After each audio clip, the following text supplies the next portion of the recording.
Welcome to Retail Retold, the stories behind how that store landed in your neighborhood.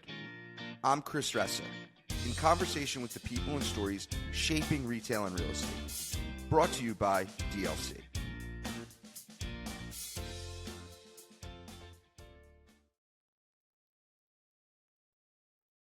Welcome to Retail Retold, everyone. Today I'm joined by Scott Auster. I'm excited for Scott to be here. He's a good friend. And Scott is the Executive Vice President and Head of Leasing at Urban Edge. Welcome to the show, Scott. Chris, thank you for having me. I feel like we've been dancing around doing this for quite a while now, so I'm glad that we got it on the calendar and we're making it happen. Me too. So, Scott, for those who don't know you, why don't you tell a little bit about who you are and what you do? Well, as you just mentioned, I work at Urban Edge Properties. I'm the head of leasing. We are a publicly traded real estate investment trust traded on the New York Stock Exchange. We have I believe it's 76 properties now. I should know that for sure, but we've been acquiring a few recently, so I get lost on what the actual count is. But it's about 76 properties, about 17 million square feet, primarily located in what's called the Acela corridor. So everything from Boston down to Washington, D.C., but with a high concentration in the metro New York area. So Northern Jersey, Long Island, the outer boroughs, Westchester, Fairfield County, that area. Yeah. And what type of properties are these? I know they're retail, but what type of retail properties? These are predominantly open air strip centers. And within strip centers, we run the gamut, right? We have power centers that are anchored by Home Depot, Target, Costco, BJ's, Lowe's. We also have a bunch of grocery anchored strip centers. We have centers that some would describe as more like lifestyle, open air type shopping centers. And then we happen to have two large regional malls located in Puerto Rico. Yeah. That's not on the Acela corridor, Puerto It's Rico. not in the SL corridor. No, it's a little bit of an outlier for us, but an area of our portfolio that's performed very well recently. We're really proud of those assets. Excellent. Mm-hmm. So I think you have an interesting lens to retail and real estate and the intersection of those two. If you were to sum up, what is your take of the overall retail real estate market right now? I think it's very good. I'll say specifically why I think it's very good. I wouldn't say it's great, but it's trending towards great.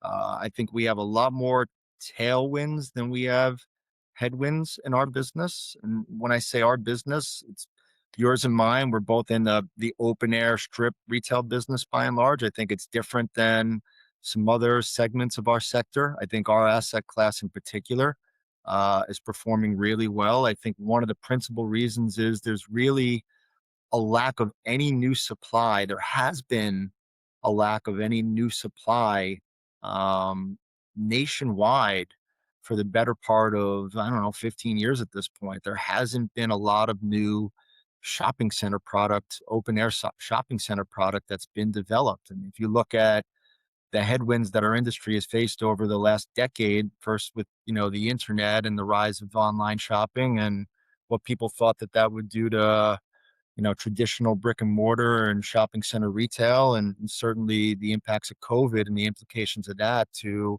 our industry. I mean, with those two events and everything leading up to it and past them, there just hasn't been a lot of new construction. There hasn't been a lot of demand or interest in building new product. But on the other side of that, obviously the dynamics of our business, and particularly our tenants, have begun to perform really well. They've recognized the value of maintaining a very strong fleet of stores. And on top of that, they've come up with ways to leverage that store to service other segments of their business. I mean, these are all things that you've talked about on your podcast, but when you talk about where we see the market, I think it's super relevant, right? I mean, the whole ship from store, buy online, pick up in store, all of those things have had a positive impact on our business. So when you layer that in with a lack of supply, we're in a pretty good place right now. Our shopping centers are very well occupied. They're in very sought after locations with high barriers to entry. And we have a lot of tenants out there that are still seeking to expand. So the dynamics there are very good. Um, the principal headwind that I would say that we're facing is we're still dealing with very high construction costs, and that has an impact on both our business and the business of our tenants when it comes to building out new stores. So it's not a perfect environment, but there's a lot more good than bad out there right now for sure with our business. Let's go back to the first part of the demand equation. So I agree there's a lot of demand for space driven by all these tailwinds. But it's easy, Scott, to just let me take back. Not easy, but it's easier to just lease a space. It's different to have growth and lease a space and increase rents and have revenue growth just like any other industry wants revenue growth, right? Whether you're Google, Pepsi, everyone needs growth, right? That's the name of the game. Hmm. And are you seeing the tailwinds of this and this well-occupied environment start to help in produce revenue growth? I think we're starting to see that. Yes. Um, and that's across, all areas of the transaction, right? Certainly rent growth is important and principally important to us, but the rest of the industry, but it's also the rest of the deal, the concessions that we have to provide to induce tenants to take spaces in our center. I mean, I think there are still tenants out there that want certain conditions delivered for their space or are asking for a certain amount of allowance towards their construction. That hasn't changed, but I do think there's more opportunity to negotiate those provisions than there necessarily was before because of the supply demand dynamic that we're talking about. So I'd say from a landlord's perspective, terms are improving, but you certainly got to be mindful of the tenant's business and what they need to do in order to be successful. I mean, they're facing some of the same headwinds that we are. So coming up with creative ways to meet their needs, but try to improve upon the business terms, as we talked about, that we would like to get for new leases going forward, is the art of what we're trying to do, at least in the leasing department in Urban Edge right now. But it's definitely a better environment than it's been. What a great point that I don't think we talk about enough in the industry, but is talked about a ton in multifamily and office, which is the concessions. We we don't even like really that word doesn't really come up a lot, concessions. And I don't know why. Maybe it's just because some of these things are just over from 2010 are just part of deals anymore. And it's not even a concession. It's just assumed. I don't know. Yeah. But it's a word that multifamily and office you hear all the time, right? Like how many months free does the new tenant get when they rent an apartment and all these things that, no security deposit and all these concessions that might have to be given. And the truth of the matter is that our leases are pretty complicated documents that cover a wide range of things. And there's a lot of things that can be done to improve the economic value of a lease outside of rent, even though rent is super important. So I think it's a great point that you bring up that we don't talk about enough. Um, what are some of those things in a lease that concessions that you're starting to see move potentially? I mean, well, the easiest one is the allowance. And that varies from tenant to tenant. There are tenants that don't seek any allowance.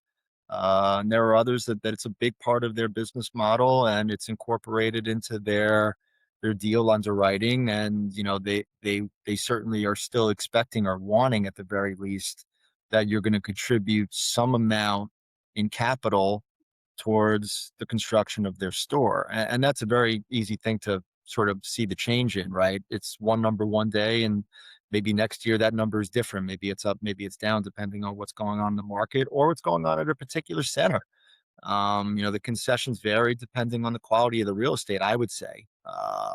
And that's no different than any other sector, I would expect. Where it gets a little bit more complicated is, how we're delivering these spaces to tenants, right? The level of work that we're providing.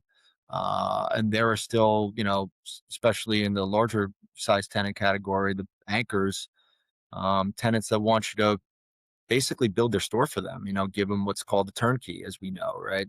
Build the store to their specifications where they could just come in and, bring their fixtures in, their inventory, and be open inside of 60 days.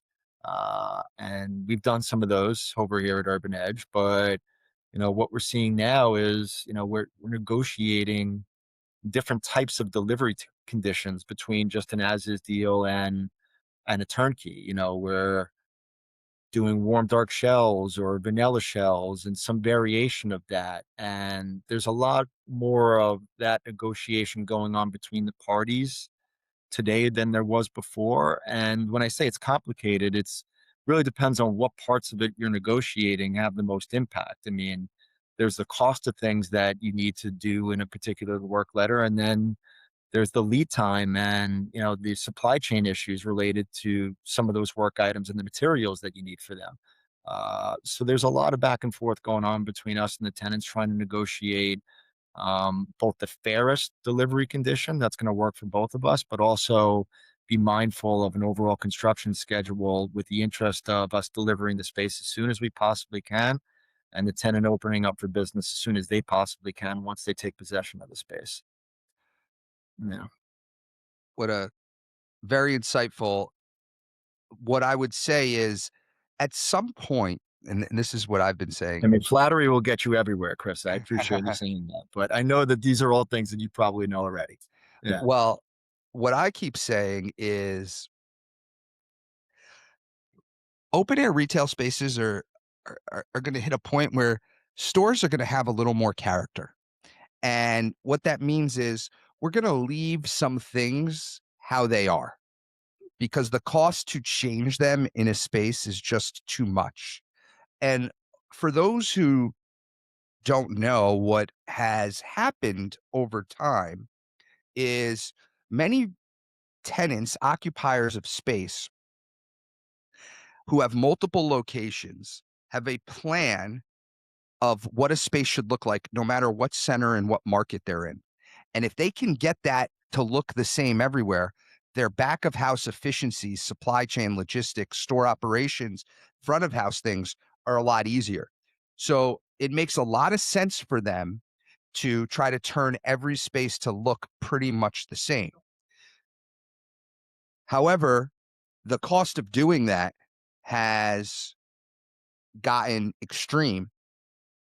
You couple that with the what people are dubbing the localization of stores, really getting in with the community and getting a local feel. I believe you're gonna start to see some character brought back into some stores because, you know what? Let's get a little local. Let's not spend the money to just move. All we're doing is moving the bathrooms from the front to the back of the store. Let's leave them because that's 100 grand to move them. Yep.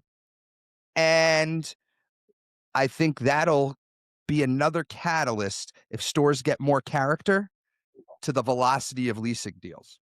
I think that's a great point around, what you talked about with the existing conditions and how we could integrate them into a new store, which both saves money and time in getting that space built and delivered. But doing it in a way that the retailer, the national retailer that, to your point, really wants a consistency across the chain because that's part of their value proposition is the the customer's familiar with who they are no matter where they go. Doing that in a way where we could get more creative with the existing buildings, both on the interior and the exterior, that speaks exactly to what I was talking about with us working with the tenants construction department and trying to get more creative in how we're delivering these things. That's a big part of it. To the extent that they could be a little bit more flexible in certain conditions that they're willing to accept because they might fall outside of a prototype, but they can make them work within the environment in that particular location and still have the brand appeal that they're looking for. that makes a big difference, and those are the types of tenants that we're super interested in working with, because For it's a sure. win-win at the end of the day. For Yeah. sure. I think one of the things for the listener is if you're thinking like it is at your house, which is the following, which is you go to the store and you look at tile to buy, and there's a range of tile. It could be from $5 a foot to $50 a foot, and you choose the $20 a foot tile. And as the budget's getting built, to save money, you decide to go from the $20 tile to the $10 tile. That's what I would call value engineering. The challenge is in the open air space, retailers have gotten super efficient on their buy and the products they're using. There's very little room to value engineer in that regard. On the high end of high end retail, they do this a lot.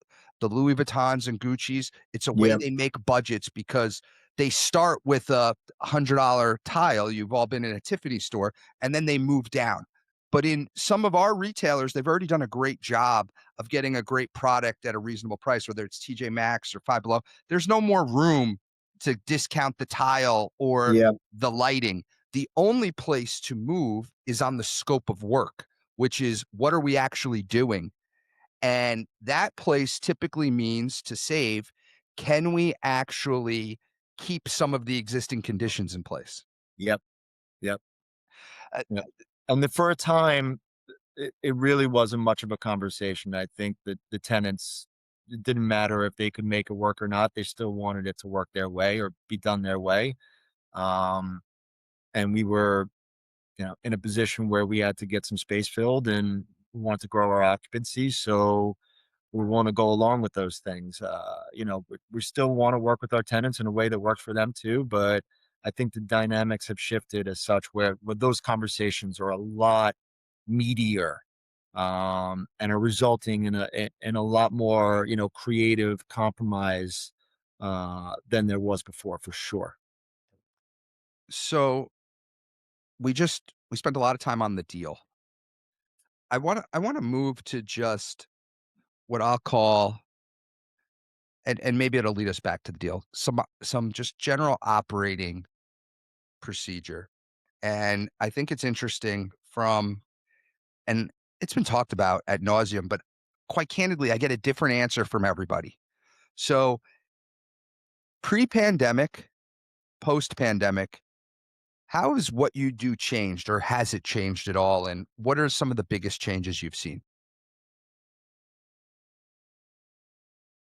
I don't know if there's been a substantial change in how we go about our business, or how we've been doing business pre-COVID to post-COVID. Um, Probably with a little bit more thought, I might come up with some things that are incremental changes, but I don't think there's been any major change in how we do things. I do think the biggest change has been, um, the industry that we're operating in, and where we are, you know, um, from a supply and demand standpoint. I mean, going back to the deal a little bit. Uh, yeah, you put me on the spot here a little bit because I know there's a better answer than this, but I can't come up with it right now. There might not be, Scott. There might not be. Yeah. And I think that could be the point, right? Like one of the things that was told to me in March of 2020 is that like every retail store was going to go away forever. And that didn't happen. Right. So Yeah. uh, I think some things And changed and I'm on, if I were to answer, there's a lot from we're hybrid at DLC. I spend a lot more time on video conference. I don't know if I did any video conference calls in 2019. Today, I do a million still to this day. And those are some of the things. I yeah. think it does lead me to the deal a little bit, which is you're mentioning some of the terms changing in the deals. Are there any non-monetary things that are like impactful that you're fighting on today that you didn't fight on before?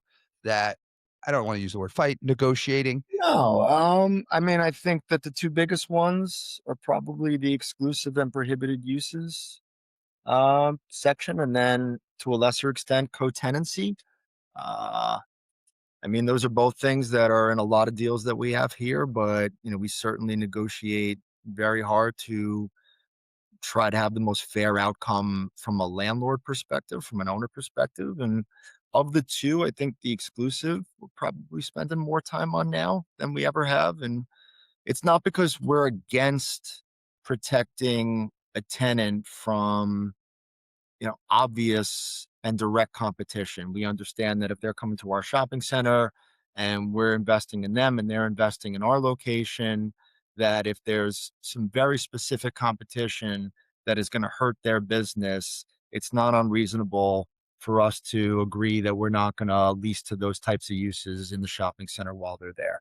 But where it gets a little bit murky is, where the exclusive stretches into areas that aren't necessarily direct competition, but might have some element of potential competition.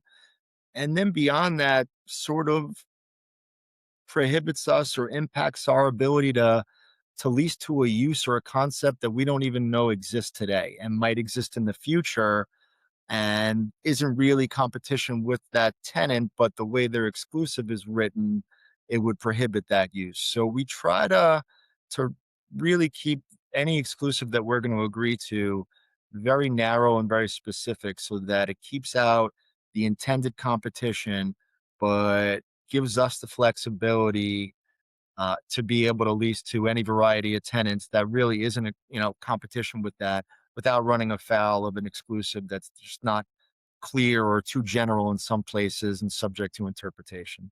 That's probably the one that we spend the most time working on. That's non-monetary. And I'll tell you, just thinking about post COVID and what the biggest impact has been. What it really did was it accelerated a lot of the change that was coming to our business uh, into a very short time frame. So tenants that probably would have gone out of business over 5 years went out of business in 6 months, right? And probably a lot of new shopping centers that had been planned ended up not getting built, and that shrunk the supply of inventory available. And it's really all contributed to the dynamic that we have here today. But it was something that happened a lot quicker than it otherwise would have happened. And that's for better or worse, right? I mean, maybe with the passage of time and changes in the economy or in consumer sentiment and taste, like a business that was going to go out of business would have been okay or might have been able to change and become something else and do better. I mean, COVID took away the ability to do that. There were a lot of companies that were going to be around for a little while longer, maybe not for the far future, but would have been a while for a little longer, that ended up going out of business a lot sooner. Retail companies, retailers I'm talking about. So, that had a real impact on our business and the way that we did business for a little while. But I think the outcropping of that is a much leaner and healthier business than it otherwise would have been at this point, probably. So, great answer. I'm going to bring you back because actually, we don't spend a lot of time on this show on exclusives. So we're going to dig into that for a moment, and we'll probably wrap it up in and around there.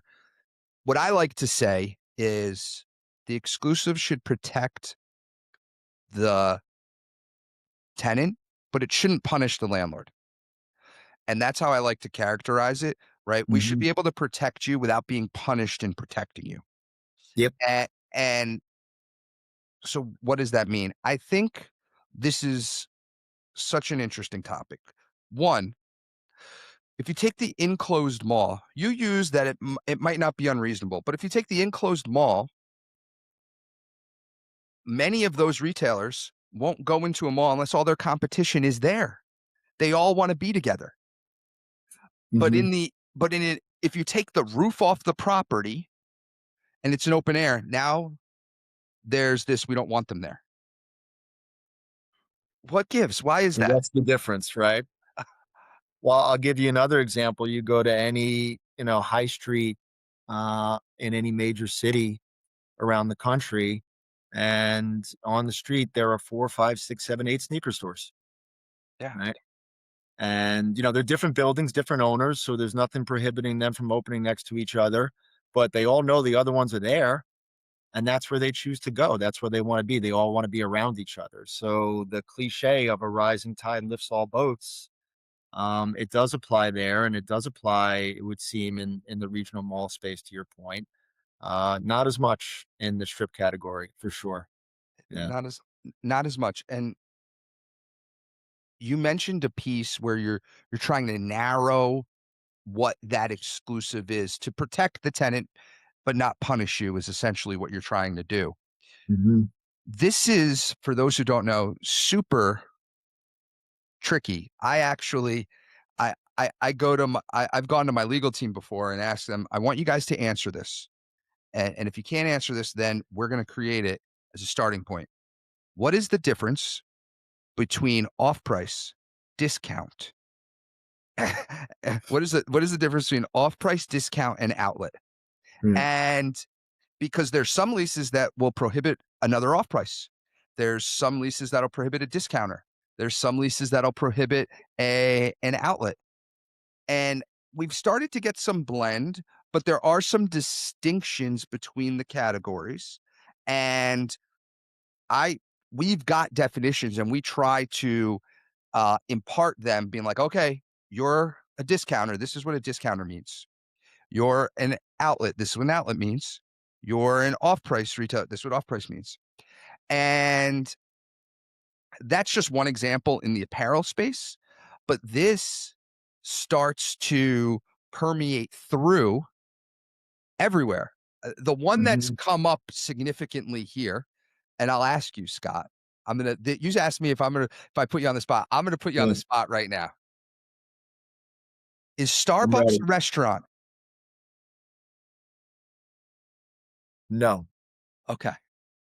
I that's don't my think so either. answer. I don't think so either. I Yeah. don't think Starbucks is a restaurant, Yeah. but, right, it depends on what the definition of a restaurant, it actually depends on what the lease defines a restaurant as, Mhm.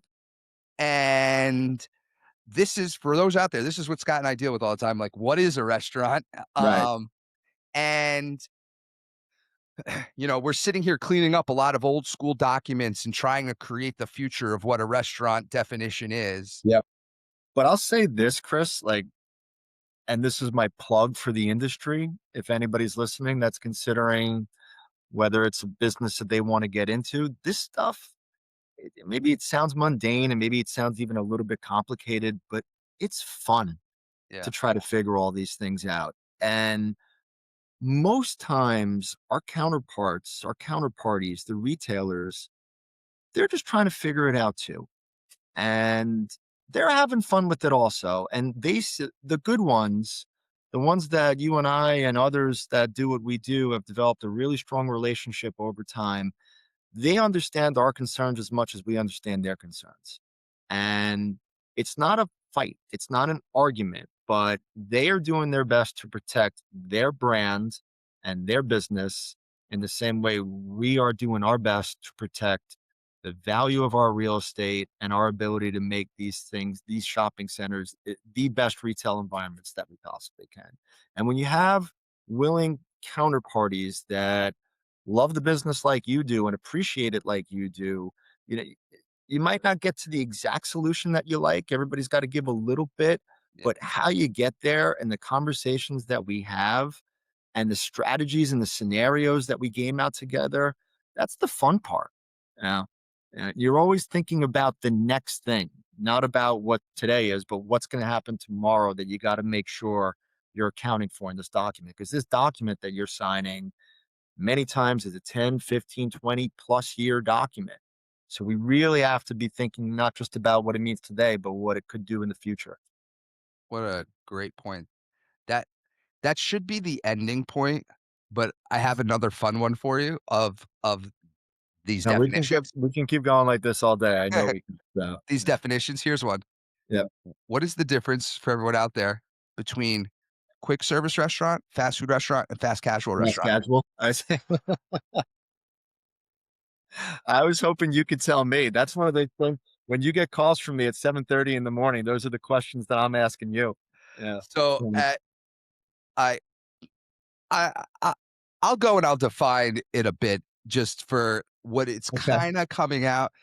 I think fast food has been dubbed today to have a drive-through. That essentially, if you have a drive-through, you're falling in fast food category. Okay. I'm trying to think if there's any fast food guys that don't have drive-throughs, and I'm sure you've given this some thought. There I'd imagine there's you'd be able to come up certainly with I something. would Yeah. I would I would s if they don't, I think they level up and they end up in the quick serve category, Mm, which is the Chipotle when they don't have the Chipotlane, okay. which is the Qdoba, which is that. And then this fast casual is a tough one, so I'm reaching. But the fast casual, I think, was really intended for the Paneras of the world, where when you would go up, you would order, you would sit down, whereas Chipotle, you're moving through and then you sit down. That's quick serve, Uh-huh. which is fast casual is Panera's quick, but it's a casual dining experience, and then you move up to full serve. That's kind of loosely how I've come to grips with it. It is not necessarily accurate, but that's how I've kinda come to grips with I it. mean, it's a breakdown in a few different ways that I hadn't considered yet. So, like a lot of your podcast, I'm learning something on this one too. I mean, the difference between the throughput of how you actually receive your food That's being different definitions of types of restaurants is one I hadn't thought about. So, that's yeah. that's how I I mean, I'm a little bit more like traditional when it comes to it's either you're getting your food from the counter or the waitress waiter, like and that's the difference. But you're right, it's become a lot more complicated than that. And the reason you're asking that question in the first place is because leases have definitions around those different descriptions that impact what types of other stores or restaurants you can put in a center. So, yeah. Believe me, I when literally it's in the lease and it says that we can't have another fast casual or quick service or what have you type use, that's when we're sitting there trying to figure out, all right, what does that mean? Let's describe that a little bit more. yeah, Yeah. I went down the hall and I asked one of our attorneys, I said, "Someone tell me the difference between a quick serve and a fast casual restaurant. Go." Yeah. And, it's just like and I was like, "Is this one a quick serve or fast casual?" And undoubtedly, they're like, "Both." I'm like, "No, it can't be both. That ruins it for me. It can't be both. It's gotta be one." So, Yeah. And you ask five people, they're going to give you five different answers. yeah, So, yeah. that's right. But again, look at us. We're laughing. We're having fun with it. Like, that's like that. This is all what gives me a rise and gets me excited about the business is trying to figure out answers to very complicated questions. Even if it is just about what a quick service restaurant is. Yeah. Well, Scott, we covered a lot today, and we covered some topics that we never talk about on the show, so I really appreciate the time. No. If someone's out there and they wanna reach out to Scott Auster, how do they find you? Best place is probably to send me an email at sauster@uedge.com.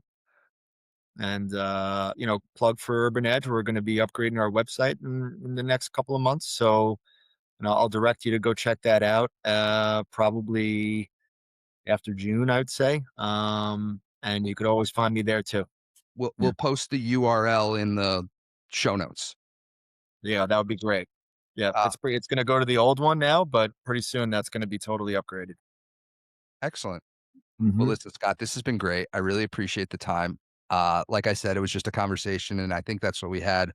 Yep. Uh, a, a lot of the things going on in the industry today. So, It thanks for is. coming It on. is. It's always great talking to you, Chris. Thanks for having me. I appreciate it. You too. Appreciate you watching. Hit subscribe. See you in the next one.